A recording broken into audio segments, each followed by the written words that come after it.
जो कहानी मैं आज आपको सुनाने जा रहा हूँ वो कहानी है कोकण के एक छोटे से गांव की। नारियल, जिसे हम एक पवित्र चीज मानते हैं। कोई अच्छी कार्य की शुरुआत करने के लिए और जो सबसे बड़ी चीज हमें याद आती है वो जो पवित्र मानते हैं वो चीज होती है नारियल। हर भगवान को नारियल का चढ़ावा चढ़ाया जाता है प्रसाद के साथ।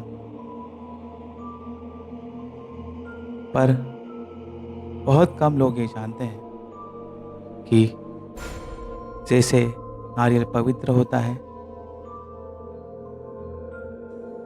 कुछ अघोरी शक्तियाँ अपने काली शक्तियों को सिद्ध करने के लिए इस नारियल का अपने बुरी तरीके से इस्तेमाल करते हैं। ये कहानी है एक परिवार के 4 भाइयों की, जो काफी गरीब थे। रोज का जो काम मिलता था उसके भरोसे उनका रोज का गुजारा होता था।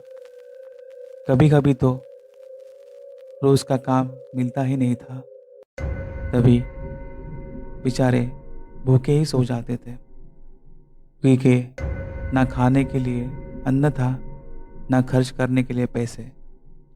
बहुत ही बुरे दिन चल रहे थे। चारों भाई बड़ी तकलीफ में थे। एक दिन चारों भाई काम की तलाश में बड़े दूर तक आ गए थे। चलते चलते शाम से अंधेरा हो गया पर काम नहीं मिला, और उसी रात वो एक खंडर के पास आकर बैठ गए। उन्हें काफ़ी थकान महसूस हो रही थी, इसलिए उन्होंने सोचा कि क्यों ना हम यहाँ पे आराम करें। तभी उन्हें कुछ अलग सी आवाज़ें आसपास सुनाई देने लगी, जैसे कोई बड़ी तपस्या कर रहा है या कोई बड़े बड़े मंत्र पढ़कर किसी को जगाने की कोशिश कर रहा है। चारों भाई ने आवाज़ सुनी और उसी आवाज़ की तरफ मुड़ने लगे। तभी उन्होंने देखा कि एक अघोरी बाबा बड़ी सिद्धि कर रहा है। चारों भाई ने सोचा, इतनी रात गए, ये अघोरी बाबा यहाँ सिद्धि क्या कर रहा है। शायद हम उनको अपनी तकलीफ बता दें, शायद हमें कुछ वो आशीर्वाद दे दे और हमारे बुरे दिन पूरे हो जाए और कुछ अच्छे दिन हमें दिखाई देने लगे। ये सोचकर चारों भाई अघोरी बाबा की तरफ बढ़े, और जैसे ही वो अघोरी बाबा के सामने आके खड़े हो गए, अघोरी बाबा ने आँख खोली और सामने उन्हें चारों भाइयों को जैसे ही देखा वैसे ही वो अघोरी बाबा ने कहा, मुझे पता है तुम चारों बड़े तकलीफ़ में हो, तुम्हारी सारी तकलीफ़ें मैं ज़रूर दूर कर सकता हूँ, पर ये रास्ता बड़ा कठिन है। जो रास्ता मैं आज तुमको आज बताऊंगा, ये एक काली सिद्धि है। अगर तुम ये काली सिद्धि कर पाओगे तो ही इस रास्ते से आगे बढ़ना, वरना इस रास्ते पे अगर तुम चल पड़े तो फिर बाद में पीछे मुड़ना नामुमकिन है।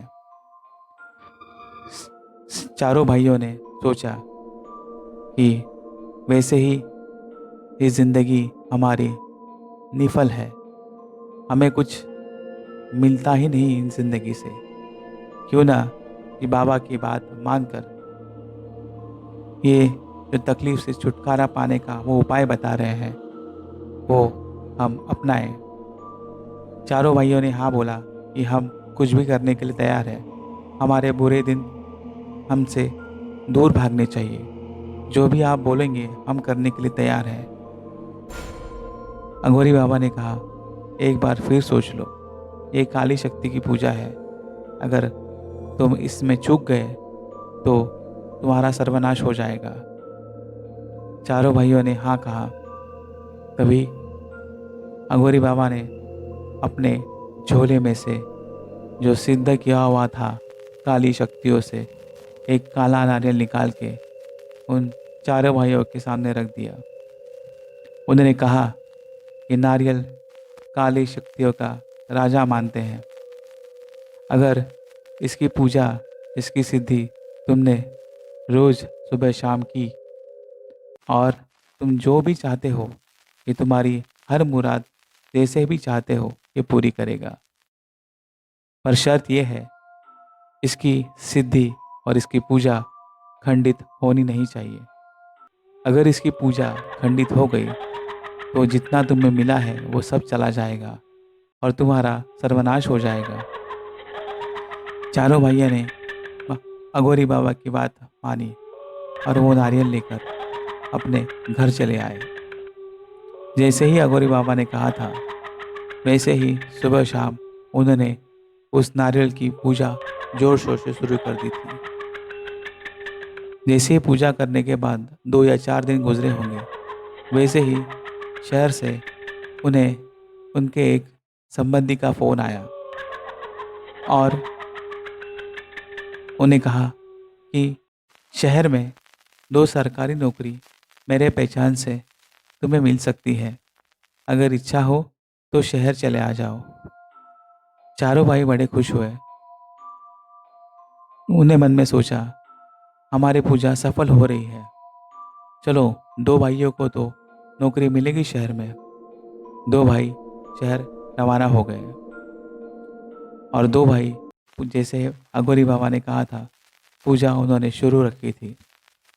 पूजा जैसे ही आगे बढ़ती जा रही थी, दिन ब दिन उन्हें उसकी सफलता मिलती जा रही थी। 2-4 दिनों के बाद वापस उस संबंधी का फ़ोन आया और संबंधी ने कहा, मुझे तुम दोनों भाइयों के लिए भी मैंने सरकारी नौकरी का इंतज़ाम कर दिया है। जल्दी से जल्दी यहाँ आ जाओ।